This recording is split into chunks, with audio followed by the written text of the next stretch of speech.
Return by Richard L. Elsliger. I don't need to mark October 31st on my calendar. I can feel its approach. I know the day and I know the time by instinct, for it was on October 31st at 7:29 in the evening that I lost my dad. I heard the grim knock on my door late that evening with the painful pronouncement, terrible news that thumped me in the chest and altered the course of my life. It wasn't supposed to happen this way. It wasn't supposed to be so sudden. My father was old, but he wasn't sick. He wasn't infirm. Yes, I expected someday in the not-too-distant future that he would end up in a nursing home, and eventually he would depart this earth, as we all do. But not like this. He'd driven a great distance to see me. It had been so long since we had any meaningful interaction, other than by virtual communications. I loved my dad, and we stayed in touch by phone, but it wasn't the same as being there. Work obligations kept me chained to my locale, and he'd had enough of the phone calls. He wanted to see me in person, and therefore resolved that he was going to drive the 600 miles to meet his only offspring. I offered to pick him up at the border, but he refused. I suggested he take a train, and that irked him even more. Flying wasn't even a remote option for him. No, he was determined to conquer space and time on his own terms, and he got in his 1953 Oldsmobile with the Rocket 88 engine and hydromatic transmission, a car he'd had for decades. He nearly dumped that car in the 1960s when the parts supply dried up and the car broke down, but he kept that car in anticipation that he would get the thing running again when the car became a classic, a testament to the bizarre loyalty he devoted to that car. Running or not, the car shimmered with its blue and white two-tone paint, still as resilient as the day it emerged from the factory. He'd purchased the Oldsmobile from a funeral home director in the 1950s and owned the car ever since. It concerned me deeply that the old man would sacrifice his personal safety to drive such a vast distance, and I offered to make the drive to his place instead, when I enjoyed a lull from the constant work grind. He was having none of it. He refused to provide me with an estimated time of departure, insisting that it would be a surprise when he arrived. It took him 2 full days to complete the trip, and I could only guess the difficulty involved for a man of 94 years, getting into an antique bucket of bolts to drive 600 miles, but he made the trip intact, much to my surprise. The old Rocket 88 rolled into my driveway on one cool September 30th evening. He parked the old girl on the grass in my backyard, sequestered from public view, and I helped him remove his luggage. It had been 4 years since he'd stayed at my home, but his memory did not betray him. He remembered the layout of my house without error, his long-term memory as good as someone a quarter his age. I tested his short-term memory out of intellectual curiosity. We put his luggage in the bedroom closet and walked to the kitchen. I engaged him in small banter, then asked him if he needed me to get his luggage out of the car. He snapped at me and asked whether I'd noticed he'd already put the luggage piece in the bedroom closet. I saw that he wore no glasses and asked to see his driver's license. He questioned my motive, but relented and dug it out of his zippered wallet. He handed over his license with a certain amount of aggression, indicative that this wasn't the first time he'd been asked to perform this very action, on many prior occasions. Given his history, I was surprised his license hadn't been suspended long ago for the encyclopedia of speeding tickets he'd authored over his lifetime. I scrutinized the expiration date and then the restrictions, noting none for corrective lenses. I handed his license back, and he grabbed it out of my hand. "Any questions?" he asked with a perceptible amount of gruffness. "None pending," I answered. "I'm hungry," he said. "What do you have to eat?" "Anything you want, so long as it's leftover fettuccine Alfredo." "I'll have that," he said, and retreated to the living room. I heated the fettuccine and served it up with some multigrain bread. He dug in and ate with a ravenous intent. "I like this restaurant," he said, and in minutes handed me the empty plate. "What's for dessert?" The insistent and demanding tone irked me, and I was inclined to tell him there was no dessert. However, he was my father, and he'd driven so far just to see me. He hadn't changed in attitude that I could see, but I did notice that his gait had slowed, and he used walking sticks to balance himself. "Maple walnut ice cream," I answered. "Your favorite." "I'll have some of that." "I'll dish it up." He finished the ice cream and plucked an automotive magazine from the coffee table. In less than 5 minutes he was asleep on the sofa and let the magazine fall to the floor. I removed a blanket from the bedroom and covered him. I sat in the living room and looked at his face. The wrinkles and etchings in his skin were more than I remembered from the last time we'd met up, and this time his face betrayed the confidence of his booming voice and instead reflected a frailty I'd not witnessed in him before. He reminded me of the vast passage of time in my own life. I retreated to the kitchen to do the dishes, untroubled with the prospect of waking him from his slumber. Since he arrived, I noted his struggle to hear basic conversation, his audible faculties on a severe downward trajectory. I found this change most troubling, for a loss of hearing typically preceded a decline in cognitive function. Something told me to cherish this time with him more than I had on prior occasions, for the cruel hand of fate cared not about such interactions between families, and could end it all with a rude and irreversible slap to the face.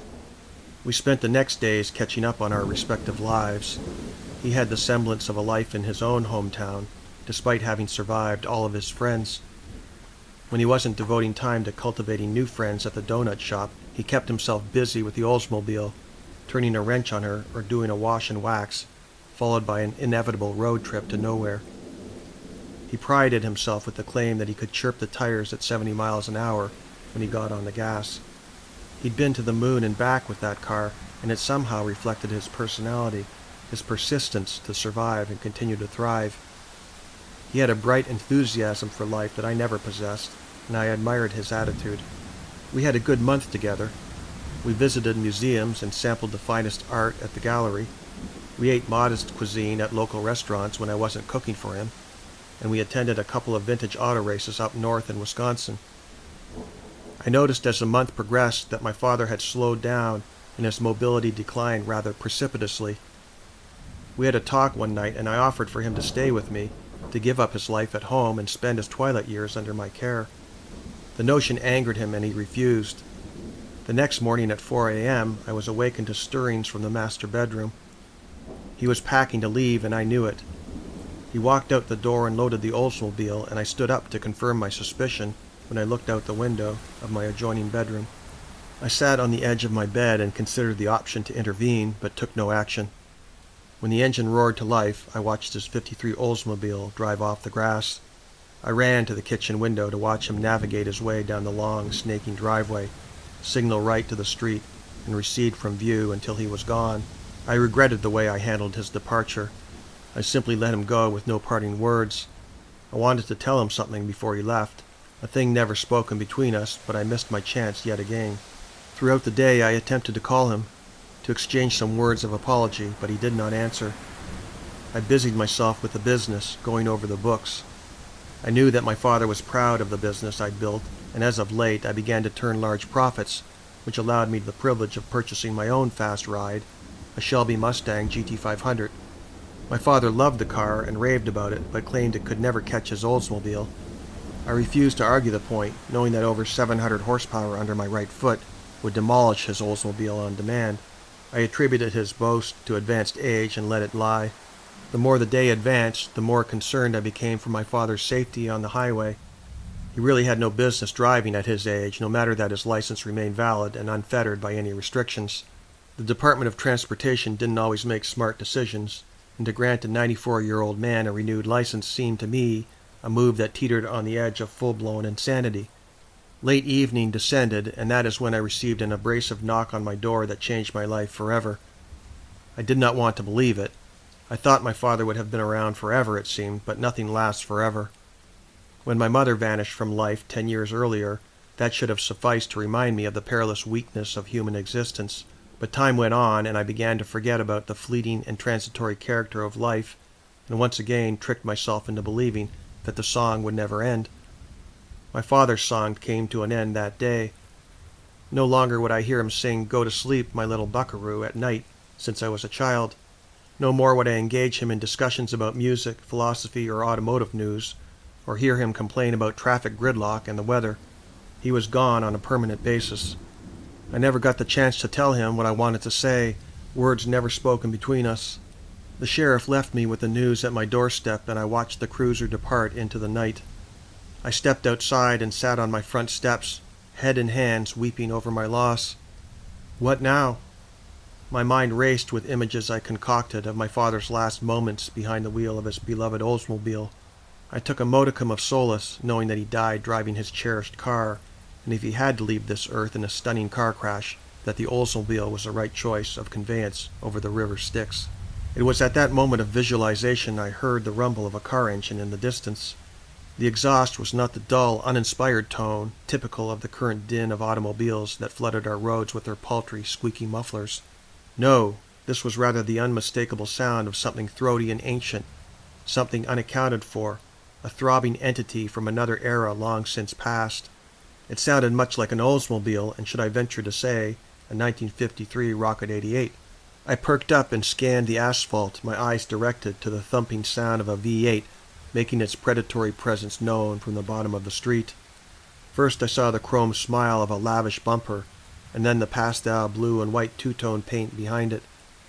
My father's Oldsmobile. He came back. The Olds came rumbling to a stop in front of my house, and I saw my father sitting in the driver's seat. He looked right at me, the countenance of his face expressionless. "Dad?" I said in subtle tones. "Dad?" I stood up and walked to the street in disbelief. The sheriff was wrong. My father wasn't dead. He was very much alive. The sheriff must have been confused and muddled up his accident report. I'd advised him of this horrendous error. I dismissed these thoughts and stepped up my pace to greet my father. When I reached the sidewalk, he turned his head away from me and nailed the throttle. The tires chirped and the Oldsmobile rocketed away in keeping with its namesake. He reached the top of my street at a tremendous rate of speed and left me standing puzzled in the middle of the road. I watched his taillights grow smaller, and I took after him, shouting for him to return. The Oldsmobile rounded the corner, and when I reached the top of my street I was winded, and he was gone. Thoroughly confused, I walked back to my house amid flashing Halloween decorations that flanked me on either side of the street, casting eerie purple and orange light across the darkened asphalt. My confidence shaken, my reality distorted, I retreated to the confines of my house. I picked up my phone and called my father. I heard static on the other end of the line, but between the static I thought I heard my father speaking unintelligible words, and then the phone went dead. Another call came in, this one from the police department out of Ohio. That call sent a chill to my heart. They asked me to make the trip to confirm the remains of my father. I protested their assertion and said that I just saw my father on my street, driving his car not 5 minutes ago.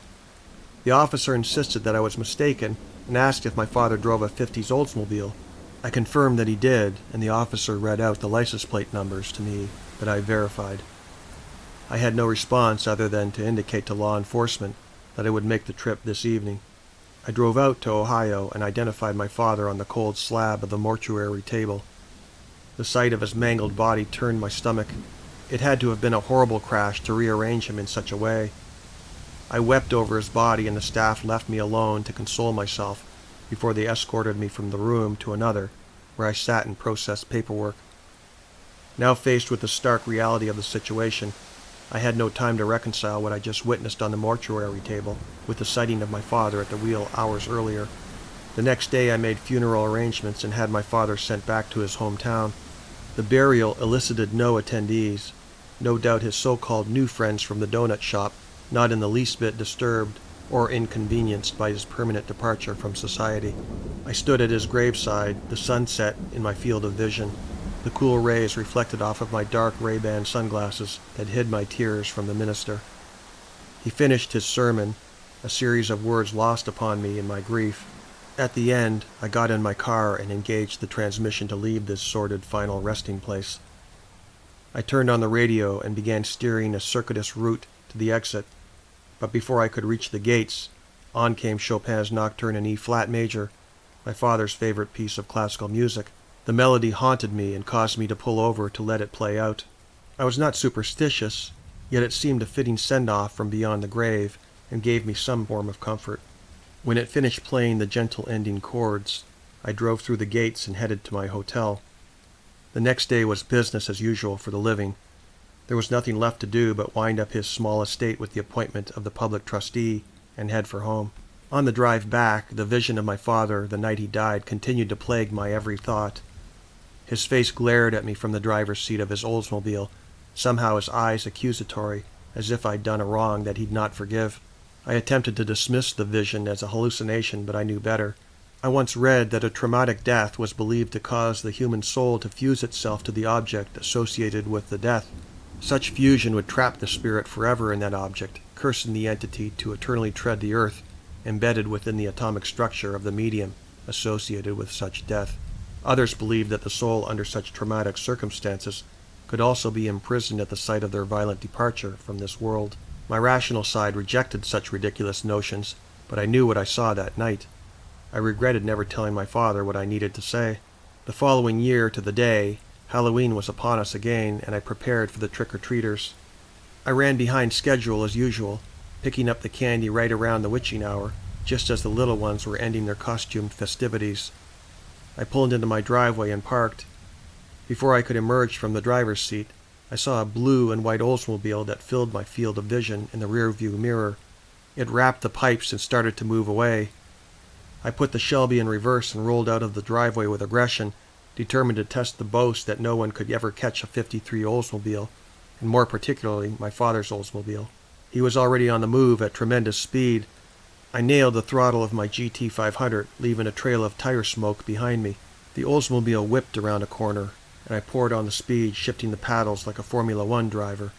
My father flew down the street with incomprehensible velocity, and I struggled to keep up. He disappeared from sight, taking a bend in the road. When I reached the curve seconds later, he and his Oldsmobile taillights were a speck in the distance. I pressed on with the pursuit until I saw the red dots of light wink out and vanish. I coasted to a stop at the shoulder and sat in doubt as to what I'd witnessed. I checked the time. To the minute he had appeared in front of my house at 7:29 p.m., a year to the day he'd passed away. I drove home and considered my options. I kept a rapt vigilance on my street whenever the opportunity afforded, but saw no sign of him over the year. Ultimately, I traded in the GT500 for a Ferrari. I pillaged some of the profits from my lucrative enterprise to get that car, a faster ride than the Shelby, a race car for the street with road racing potential engineered into it. Then I waited. I watched the summer race past and sensed autumn's advance with stealthy delight, the blazing orange and yellow colors of fallen leaves providing a natural carpet of beauty over the landscape. I fussed with impatience for October 31st to arrive. In a blink of time, I opened my eyes one morning, and the day had arrived. I would be ready this time and positioned the Ferrari behind a pair of parked cars half a block away from my house. I checked the time. At 7:29 in the evening, I heard the raspy exhaust of my father's Oldsmobile that heralded his approach. He passed me unnoticed and came to a stop in front of my house. I hit the start button and unleashed 12 cylinders of burning fury. I darted out from between the parked cars and hit my high-beam headlights at him. The Oldsmobile already began to move, and I shouted out the window for my father to slow down, to stop, that I had to talk to him. He increased his speed without apparent effort and distanced himself from me. He disappeared once more on the two-lane blacktop, seemingly passing through other cars ahead of us, unimpeded by the laws of physics in the corporeal world. I spent years chasing him, and each year I upgraded my choice of road interceptor. I tried the Dodge Demon Challenger, the Ford GT, Lamborghini, McLaren, Bugatti, and countless others to no avail. 10 years hence, I deemed that this year would be my last try. I bought a prototype Aston Martin, the first one of its kind with blinding speed and grip for the road. This would be my last effort to say what I needed to say to my father. The scene played out as expected with his arrival at 7:29 p.m. on Halloween night, right on time. I pulled out in pursuit and chased him with a determination that eclipsed all of my previous efforts. This time I started to gain on his Oldsmobile. I never understood why he would never stop for me, but perhaps I only chased an apparition in my head, a specter that had no basis in reality, yet something within compelled me to chase. Perhaps it was guilt over how we separated that day, the day of his final departure from me and from this world. The tachometer of my Aston Martin spun maniacally within its bezel, and my speed leveled upward to insane integers. My velocity was so great and my zeal so profound to catch my father that I missed that rut in the road. It upset the balance of my hypercar and sent me careening into a tree. The car split in half, sending shards of carbon fiber body parts and splintered rare metal alloys in an explosion of scattered debris. The impact ripped me to pieces, and I slipped into a warm, dreamy unconsciousness. When I awoke, I stood up without effort and walked to the shoulder of the road. There I saw my father, rejuvenated as a young man, leaning against the hood of his cherished Oldsmobile. A beautiful golden highway unfurled before him, and I stepped into his Oldsmobile. He assumed the driver's seat and hit the gas. The tires chirped, and we headed to a new plane of existence. It was then that I told him that I loved him.